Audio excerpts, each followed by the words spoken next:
आप सभी को हनुमान जयंती की शुभकामनाएं। हनुमान जी की कृपा आपके और आपके परिवार के ऊपर सदा ही बनी रहे।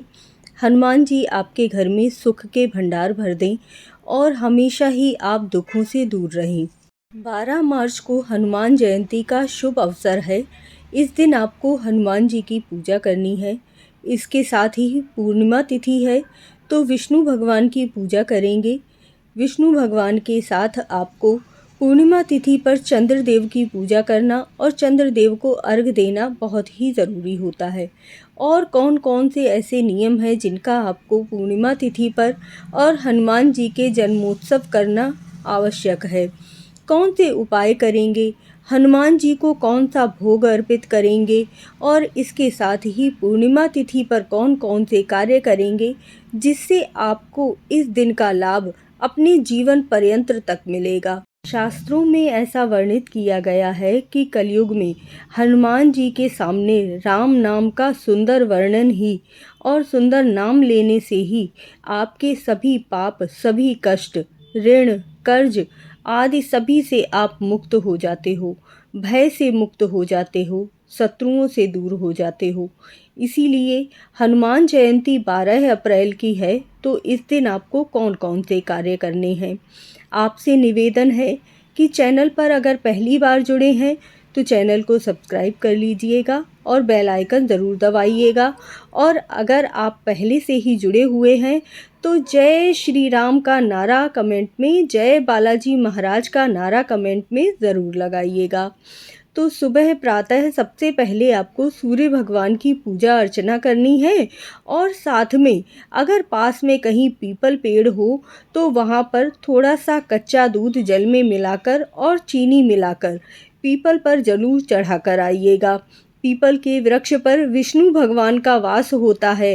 इस दिन अगर आप पीपल पेड़ पर जल अर्पित करते हैं तो इसका लाभ आपको बहुत ज़्यादा प्राप्त होता है। आपके ग्रह आपके अनुकूल हो जाते हैं।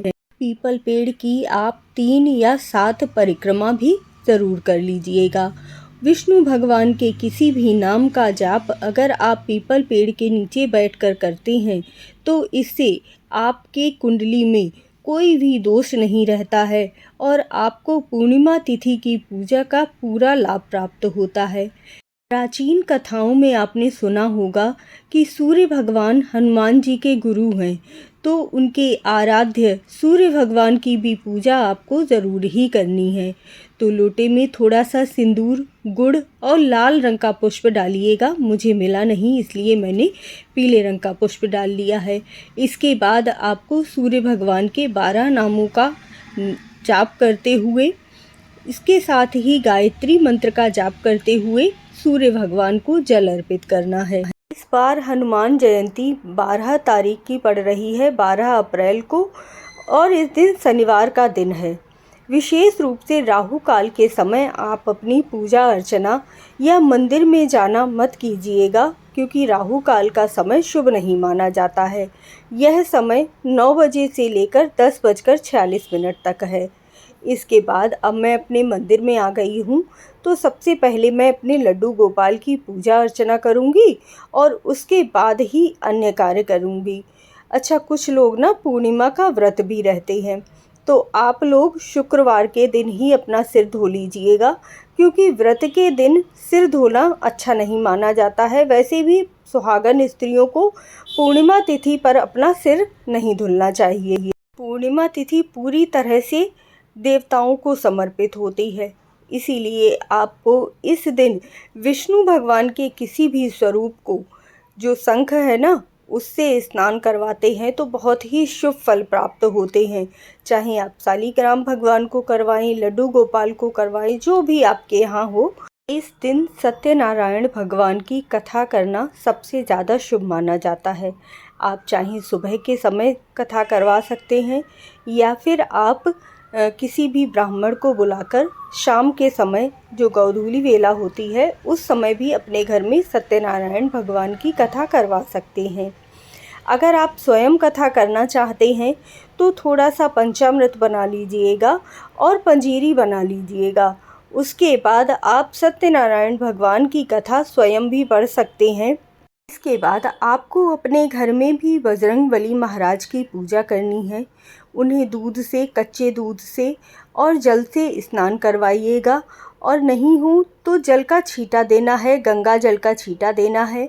उसके बाद उनके समक्ष एक लोटे में, जिस तरह से कलश स्थापना की जाती है, तो लोटे में सुपारी डाल लीजिए, सिक्का डाल लीजिए, हल्दी की गांठ डाल लीजिए, उसके ऊपर थोड़े से अक्षत रख लीजिए और आम के पत्ते लगा लीजिए, हल्दी और कुमकुम से उसे सजा लीजिए। और उसके बाद उस जल के पास में ही हनुमान जी की फ़ोटो या प्रतिमा, जो कुछ भी हो, आप वह रख लीजिए। हनुमान जी का जो प्रिय भोग है लड्डू का, गुड़ और चने का प्रसाद, आपको इस दिन बजरंगबली महाराज को ज़रूर ही लगाना है। और साथ में एक शुद्ध देसी घी का दीपक जला लीजिएगा।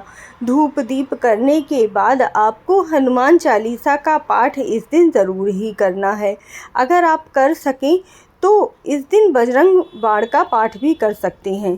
देखिए, नॉर्मली आपको बजरंग बाण का पाठ नहीं करना चाहिए, क्योंकि ऐसा कहा जाता है कि आपको जब बहुत ज़्यादा कष्ट हो, बहुत परेशानी हो और आपको भगवान को ये शपथ देनी हो कि आपको मेरा कार्य करवाना ही करवाना है, तब आपको बजरंग बाण का पाठ करना चाहिए।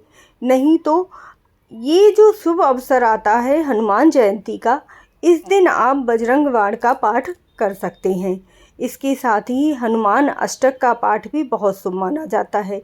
इसके बाद आप राम जाप करना तो बिल्कुल मत भूलिएगा। एक पुस्तक बना लीजिएगा जिसमें आप कम से कम जितना भी ज़्यादा से ज़्यादा लिख सकें, आप उतना राम नाम का लेख लिखिएगा।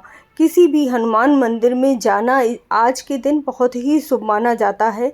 तो हनुमान मंदिर में जाकर आपको, अगर पुरुष हैं तो लाल लंगोट और इसके साथ ही ध्वजा, हनुमान जी की ध्वजा आपको ज़रूर ही हनुमान मंदिर में जाकर समर्पित करके आनी है।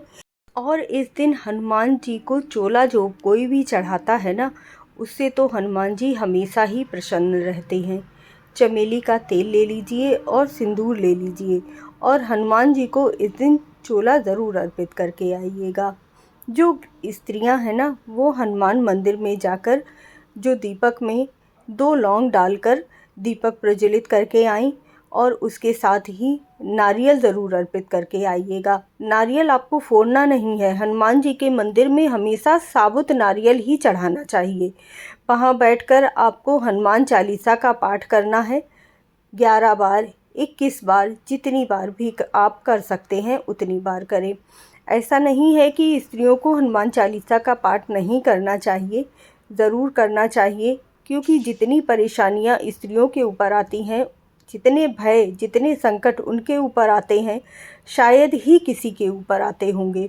इसीलिए शास्त्रों में ऐसा वर्णन किया गया है कि अगर आपको किसी भी प्रकार का भय और कष्ट लगता है, तो फिर आपको अपने घर के मुख्य दरवाजे पर पंचमुखी हनुमान की छोटी सी फ़ोटो या प्रतिमा ज़रूर ही लगा लेनी चाहिए। हनुमान जी सभी की रक्षा करते हैं और शत्रुओं को तो आपके घर के पास भी नहीं आने देते हैं। इसीलिए ये छोटा सा उपाय ज़रूर कीजिएगा। आपको अपने घर में हनुमान जी की आरती गानी है और समय निकालकर आपको थोड़ी देर रामचरितमानस जरूर पढ़नी है। अगर पढ़ सके तो सुंदरकांड का पाठ कर लीजिएगा। ये सभी कार्य यदि आप हनुमान जयंती के दिन अपने घर में करते हैं, तो आप देखिएगा कि आपको कितनी जल्दी इसका लाभ प्राप्त होगा। शनिवार का दिन है, इसीलिए ये छोटे छोटे उपाय भी करना बिल्कुल मत भूलिएगा। जैसे शाम के समय पीपल पेड़ के नीचे एक दीपक ज़रूर जला कर आइएगा। अगर शनि मंदिर पास में है तो वहाँ भी दीपक जला कर आइएगा और शनि देव पर तेल चढ़ा कर आइएगा। मीन राशि, मेष राशि, धनु राशि, कुंभ राशि, सिंह राशि, ये कुछ राशियां हैं जिन पर शनि की 7.5 चल रही है। तो इसीलिए आपको ध्यान रखना है कि अगर इस दिन आप शनि देव की और हनुमान जी की पूजा अर्चना कर लेते हैं, तो आपके ऊपर जो शनि की 7.5 का प्रभाव है वह बिल्कुल ही समाप्त हो जाएगा।